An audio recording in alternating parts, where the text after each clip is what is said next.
Nós estamos aqui junto com vocês, uma cordial saudação para todos que estão nos vendo agora sábado de manhã, às 10h30, para aqueles que estão nos vendo domingo às 20h30 também, um caloroso abraço.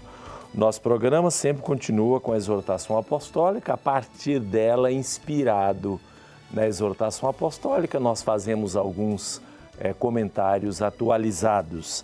E também no quinto bloco falamos um pouco sobre a encíclica última do Papa Francisco, de maneira indireta, sobre o meio ambiente. Hoje nós temos brindes para aqueles que participarem, brindes fantásticos.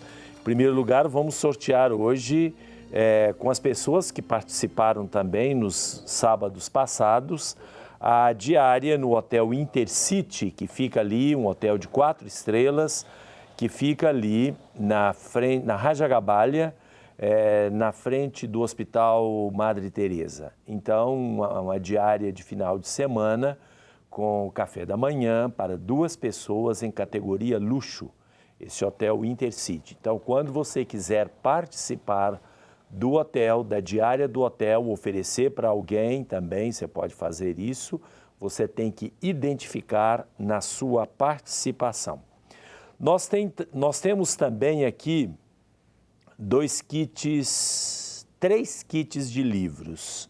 2 kits como é comum para todas as pessoas, que é uma Bíblia, um livro Formação Permanente, um livro Vocação, Convite para Servir, ou a liturgia diária do mês de agosto. São 3, portanto, podemos variar dependendo da pessoa que ganhar.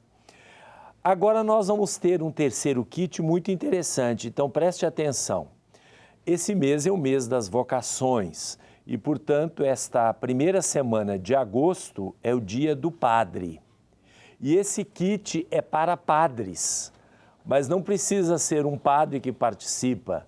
Você pode participar para dar de presente a um padre ou a um diácono permanente, inclusive, né?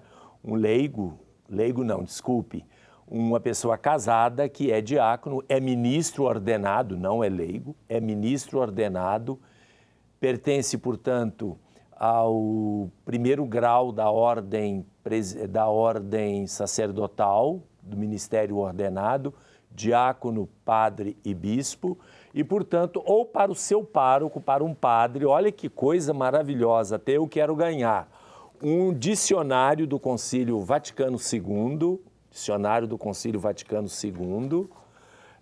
está aqui, um dicionário do Concílio Vaticano II, tudo isto para o seu padre, né? Também um livro do diácono permanente lá de Vitória, meu grande amigo, o diácono Júlio César Bendinelli, Diaconia da Palavra, o Ministério e a Missão do Diácono Permanente, e outro livro para os ministros ordenados, que é do padre Francisco Taboada, foi meu professor no mestrado, Igreja e seus ministros, uma teologia do ministério ordenado, do padre Taborda. Esses 3 livros, portanto, é para presentear um padre ou um diácono permanente.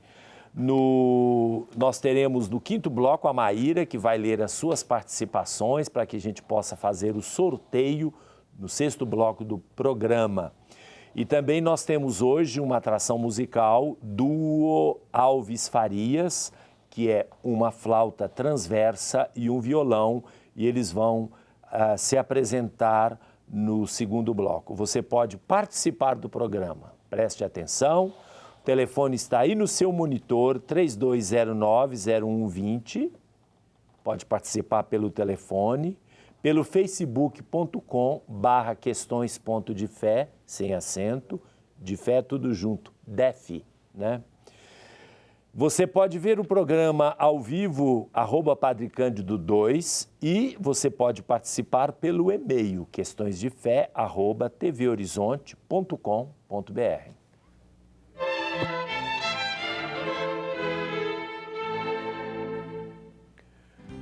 Eu estava vendo agora há pouco notícias na CBN um pouco assustadoras, né? Esse ano ainda vão ser demitidas, calcula-se tanto na construção civil quanto na indústria, 1.500.000 pessoas até o mês de dezembro. É assustador isso, porque são demissões diretas. Fora isso, tem as demissões indiretas que tudo isso causa, fechamento de negócios, comércios e assim por diante. Enfim, estamos numa crise. Eu diria que são 4 tipos de crise que têm como base a primeira, na ordem de importância, na minha interpretação, em primeiro lugar, nós temos uma crise, temos já há algum tempo, né?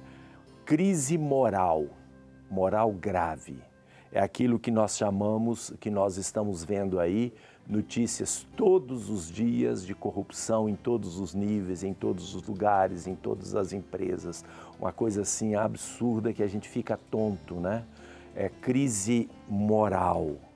Além desta crise moral no sentido de corrupção, há também a crise moral familiar, porque querem impingir uma série de leis para acabar com a família, uma televisão, um canal, uma rede de televisão majoritária no país que produz exatamente tudo o que for possível para enaltecer a bandidagem e, de alguma forma, demonizar aquilo que nós estamos acostumados a perceber como coisa boa, né? Então, uma família boa, por exemplo, bem constituída, é demonizada. E aonde existe muita bandalheira, aí eles são santos. Isso é para penetrar na consciência das pessoas. Há também uma segunda crise, que é uma crise em consequência, né, da crise moral, uma crise de credibilidade. Ninguém mais acredita em nada. Então, crise de fé. Nós temos aqui questões de fé e o Brasil vive uma crise de credibilidade, uma crise de fé oriunda da crise moral. A terceira crise é uma crise política. Os poderes não se entendem, cada um quer derrubar o outro. E a última crise, que é a consequência de todas, é a crise econômica. Quando a gente está em crise, nós temos condições de amadurecer. A crise favorece o amadurecimento, favorece inclusive a aprendizagem. O que nós brasileiros podemos aprender com esta crise? Em primeiro lugar, nós devemos aprender a amadurecer o melhor regime que existe, que é a democracia. Nós temos que amadurecer isso. Lembrem-se quando eu falava no ano passado que voto é uma questão muito séria, que antes de votar a gente devia fazer oração e meditação e levar isto a sério? Pois bem, o brasileiro ainda não aprendeu a levar isto a sério. Vota de maneira leviana, vota por trocas muito personalistas e egoístas, como se isto fosse resolver o problema, esquece que deve-se fazer uma profunda análise daquilo que está ocorrendo e procurar votar dentro da sua consciência. Nós não chegamos a esse patamar, a gente percebe isso. As pessoas ainda não amadureceram, não aprenderam.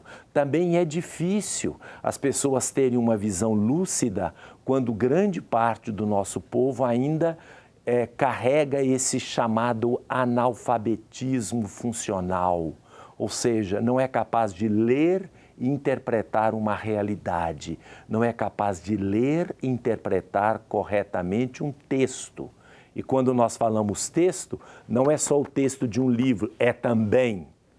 E quem é professor hoje sabe a dificuldade que os alunos têm de interpretar um texto. Você tem a maior dificuldade em demonstrar e mostrar, não sabem. Ou seja, não sabem ler. Porque não basta ler as letrinhas, taf, taf, taf. Tem que ler e perceber exatamente o que significa isso. Pois bem, as pessoas não sabem, os alunos não sabem. Quando não sabe interpretar, não sabe escrever, não sabe agir, não sabe decidir, as opções não são boas. Então, em primeiro lugar, temos que aperfeiçoar basicamente uma formação, uma educação que, infelizmente, vai de mal a pior. Então é difícil imaginar uma democracia madura quando de fato as coisas não caminham nessa direção.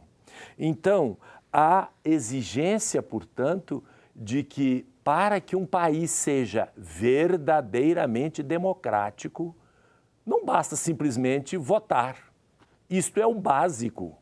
Mas é preciso saber votar. E saber votar não é saber apertar o botãozinho lá, não. Saber votar é pensar, é discernir, é observar as coisas.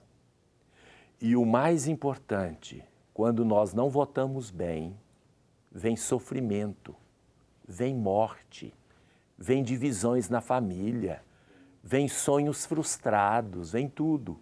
Você imaginou 1,5 milhão de pessoas desempregadas, mais outro tanto por aí afora? O que está acontecendo dentro das casas? Eu olho lá o bairro onde eu tenho a minha igreja, a minha paróquia, Barro Preto. 70% do comércio está fechando as portas. Manchete do estado de Minas dessa semana. E não precisa manchete, é só andar pelas ruas, aluga-se, aluga-se, aluga-se. O que significa isso? O que significa para a família? O que significa para um pai de família? O que significa para os filhos que têm a humilhação de sair de uma escola porque não conseguem pagá-la e terem que ir para uma escola pública que é péssima? Isto é muito sério. Aí vejam a responsabilidade daquele que votou por dentadura, por pé de sapato, por uma coisa qualquer. Votou para isso e agora não tem nada. Está sofrendo, está morrendo. Aprendamos, as crises nos ensinam. A palavra crise vem de acrisolamento e significa condição de aperfeiçoamento. Acrisolar é como aquela pedra que vai sendo burilada para se transformar em uma joia.